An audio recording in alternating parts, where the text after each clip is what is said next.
Hello everyone, आज के इस वीडियो में हम पढ़ने वाले हैं क्लास 10th साइंस का मोस्ट इम्पॉर्टेंट टॉपिक। आज के इस वीडियो में हम डिस्कस करेंगे जो है प्लास्टर ऑफ पेरिस।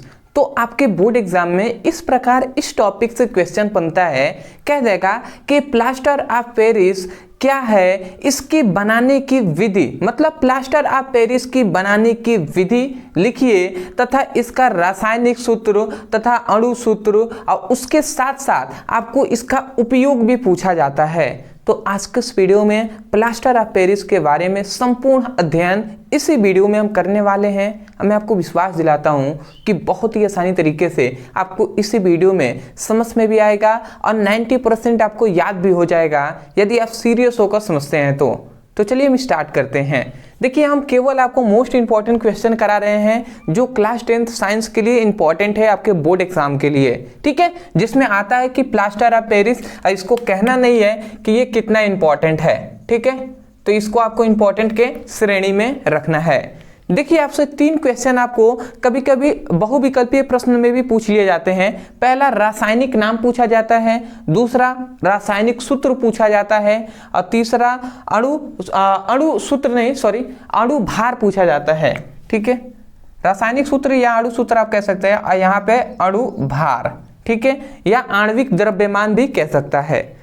तो चलिए हम एक एक करके समझते हैं। सबसे पहला प्लास्टर ऑफ पेरिस का जो नाम होता है वो क्या होता है, कैल्शियम सल्फेट हेमीहाइड्रेट होता है, ठीक है। तो इसका रासायनिक नाम याद रखेंगे आप, कैल्शियम सल्फेट हेमीहाइड्रेट होता है, ठीक है। तो नाम आपको याद रखना है। प्लास्टर ऑफ पेरिस का रासायनिक नाम होता है कैल्शियम सल्फेट हेमीहाइड्रेट। अब आता है इसका रासायनिक सूत्र क्या होता है या अणु सूत्र क्या होता है। तो अणु सूत्र इसका होता है CaSO4 इंटू हाफ H2O। ये इसका अणु सूत्र होता है। या तो आप इस प्रकार लिख दीजिए या इसी को हम इस प्रकार भी लिख सकते हैं, ठीक है, CaSO4 का होल ट्वाइस और 2H2O, ठीक है, CaSO4 का होल ट्वाइस इंटू 2H2O नहीं, H2O केवल, ठीक है, 2 तो लिखेंगे तो 2 2 4 नहीं, ठीक है, ये होता है। देखिए, आपको कंफ्यूज नहीं होना है इसलिए मैंने इस प्रकार भी लिख दिया, किसी किसी बुक में इस प्रकार दिया है, ठीक है। तो इसका कैल्शियम सल्फेट हेमीहाइड्रेट का सूत्र होता है CaSO4 इंटू हाफ H2O। ज़्यादातर इसी प्रकार दिया जाता है, ये आपको याद रखना है। अदरवाइज आपको ये भी याद रख लेना है कि या तो इस प्रकार दे दे या CuSO4 का होल ट्वाइस और क्या कह दे H2O इंटू H2O मतलब जल है, तो ये भी हम इस प्रकार भी लिख सकते हैं। आशा करते हैं आप समझ गए होंगे। अब हम समझते हैं, इसका हमने इतना बात जान लिया। अब एक और पूछ लिया जाता है कि इसका अणु भार क्या होता है, या अणु भार को आणविक द्रव्यमान के नाम से भी जानते हैं। तो इसका जो अणु भार होता है वो 136.134 मतलब 136 क्या होता है 134 होता है इसका अणु भार, या हम कह सकते हैं आणविक द्रव्यमान। अब आप सोच रहे होंगे कि सर इसका आणविक द्रव्यमान या अणु भार हम कैसे निकालेंगे। तो इसके लिए पर्सनली हमने एक वीडियो बनाया हुआ है जिसमें हमने बता दिया है कि किसी भी यौगिक का आप अणु सूत्र और अणु भार कैसे निकाल सकते हैं। यदि लिखना है तो आपको पढ़ना है तो आप लिखिए यूट्यूब पर अणु भार निकालना सीखें ब्रदर सर, इतना लिख के सर्च करेंगे, वीडियो आपको यूट्यूब पर ही मिल जाएगा, तो वहाँ से इसकी पढ़ाई कर सकते हैं। अब आते हैं अगला हमारा कि बनाने की विधि, मतलब प्लास्टर ऑफ पेरिस का निर्माण की विधि क्या होता है। तो सिंपल सा है ना कि जब जिप्सम को, ध्यान से समझेंगे, जब जिप्सम को 120 डिग्री सेल्सियस पे हम गर्म करते हैं तो प्लास्टर ऑफ पेरिस का निर्माण हो जाता है। वही बात हमने यहाँ पे लिखा है कि जब कैल्शियम सल्फेट, अब कैल्शियम सल्फेट कह दें या इसे ही हम अर्थात कह के जिप्सम हम कहते हैं, कैल्शियम सल्फेट कहें या जिप्सम कहें, तो हमने कहा कि जब कैल्शियम सल्फेट अर्थात जिप्सम को 120 डिग्री ताप पर गर्म करते हैं तो प्लास्टर ऑफ पेरिस का निर्माण होता है, मतलब प्लास्टर ऑफ पेरिस का निर्माण होता है, ठीक है। अब कैसे होता है इसका आपको सूत्र भी लिखना होगा, ठीक है। तो इसका याद रखेंगे कि CaSO4 इंटू 2H2O ये आपका CaSO4 इंटू 2H2O, ये आपका क्या है, कैल्शियम सल्फेट का ये सूत्र है, ठीक है, जिसे हम जिप्सम भी कहते हैं, ठीक है।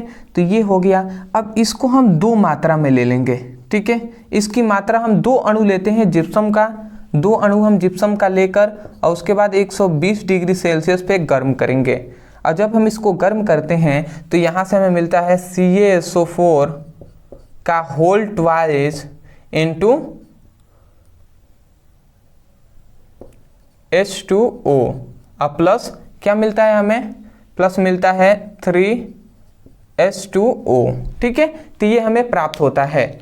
अब ये किसका सूत्र है, यही तो है प्लास्टर ऑफ पेरिस का सूत्र, नहीं याद आया, यही तो है प्लास्टर ऑफ पेरिस। प्लास्टर इस प्रकार में लिख दूं,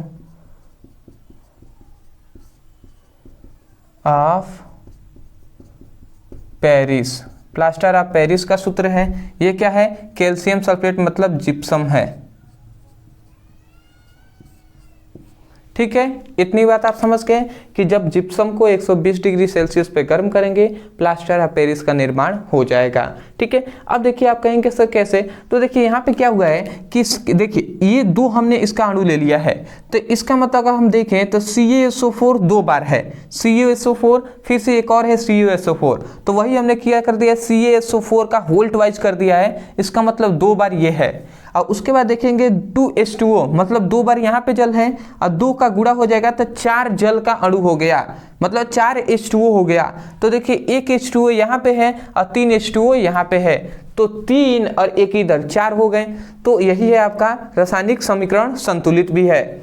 अब इसी को अगर आप चाहें तो इस प्रकार भी लिख सकते हैं, कोई दिक्कत नहीं है। इतना लिखने के बाद आप सीधा नीचे इसके जगह पर आप ऐसे भी लिख सकते हैं। अगर ऐसे ना समझ में आए तो इसको हम लिख सकते हैं CaSO4 इंटू हाफ H2O और प्लस 3/2 H2O, ऐसे भी हम लिख सकते हैं, कोई दिक्कत नहीं है। या तो आप ऊपर वाला लिख लीजिए या नीचे वाला ये पूरा आप लिख लीजिए इसके तीर के बाद वह, ठीक है। और यही है क्या है, प्लास्टर ऑफ पेरिस है। तो आशा करते हैं आपको समझ में आ गया होगा कि प्लास्टर ऑफ पेरिस कैसे बनता है, ठीक है। आसान शब्दों में समझ लिया। सबसे पहले हमने रासायनिक नाम समझा, फिर से रासायनिक सूत्र, फिर से अणु भार समझ लिया, बनाने की विधि भी समझ लिया। इसका उपयोग बहुत ही सिंपल है। देखिए हमने एक एक उपयोग के यहाँ पे लिख दिया है। सबसे पहला इसका उपयोग होता है कि जो क्या होता है, क्या होता है जब हाथ टूट जाता है, मान लेते कोई भी फ्रैक्चर हो गया, टूट गया किसी का, तो उसका क्या होता है, प्लास्टर किया जाता है। तो प्लास्टर में ही प्लास्टर ऑफ पेरिस का निर्माण किया जाता है, उसी से नाम आया है। तो यहाँ पे लिखा गया सबसे पहला उपयोग है कि टूटी हड्डियों को जोड़ने में, मतलब जो टूटी हुई हड्डियों को जोड़ने में प्लास्टर ऑफ पेरिस का निर्माण होता है। फिर से खिलौनों व मूर्तियों बनाने में, ठीक है, जो मूर्तियां बनाई जाती हैं, जो खिलौने बनाए जाते थे, अभी तो मिट्टी के खिलौने तो बन नहीं रहे हैं, ठीक है, तो फिलहाल बहुत ही कम बन रहे हैं, फिर भी बन रहे हैं जहाँ पर भी, वहाँ पे खिलौनों और मूर्तियों के निर्माण में भी किया जाता है।